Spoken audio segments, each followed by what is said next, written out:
ఆధార్ తరహాలో రైతులకు 11 అంకెలతో విశిష్ట గుర్తింపు కార్డులు కేటాయించేందుకు కేంద్ర ప్రభుత్వం చేపట్టిన రైతుల నమోదు అదేనండి ఫార్మర్ రిజిస్ట్రీ ప్రాజెక్ట్ సోమవారం తెలంగాణలో ప్రారంభమైంది.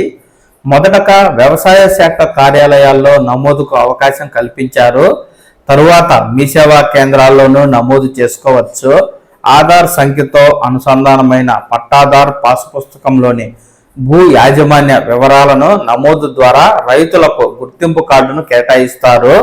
రైతుల కోసం కేంద్ర ప్రభుత్వం పీఎం కిసాన్, పంటల బీమా, మౌలిక సదుపాయాల కల్పన సహా పలు పథకాలు అమలు చేస్తూ ఉంది.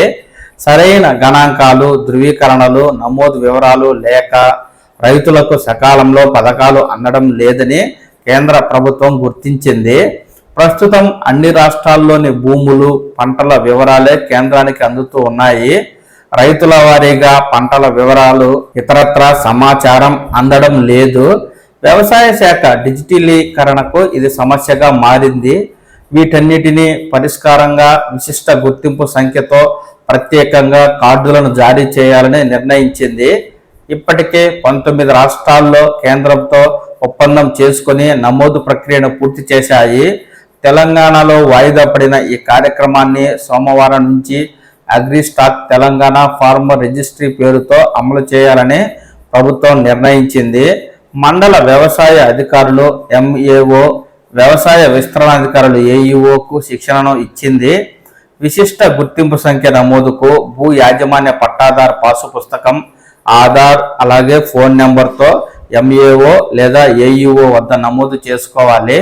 అనంతరం లబ్ధిదారులకు ఓటీపీ వస్తుంది.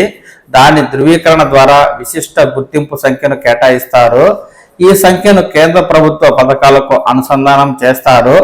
పీఎం కిసాన్లో తదుపరి విడత నిధులు విడుదలకు దీనినే ప్రామాణికంగా తీసుకుంటామని ఇప్పటికే కేంద్ర ప్రభుత్వం మార్గదర్శకాలను కూడా జారీ చేసింది. ఈ నేపథ్యంలో రైతుల విశిష్ట సంఖ్యకు రాష్ట్రంలో అమలయ్యే రైతు భరోసా, రుణమాఫీ పథకాలకు ఎలాంటి సంబంధం లేదని రాష్ట్ర ప్రభుత్వం స్పష్టం చేసింది.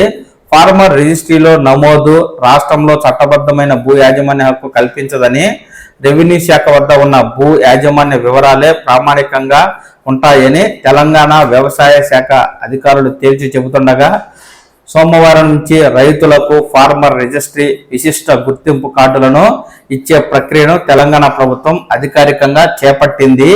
ఈ విశిష్ట గుర్తింపు కార్డుల ద్వారా కేంద్ర ప్రభుత్వ పథకాలు అయితే వస్తాయి. ఇవి లేని రైతులు ప్రభుత్వ పథకాలు అంటే కేంద్ర ప్రభుత్వం నుంచి వచ్చే సబ్సిడీ పథకాలు ఏవి పొందలేరు.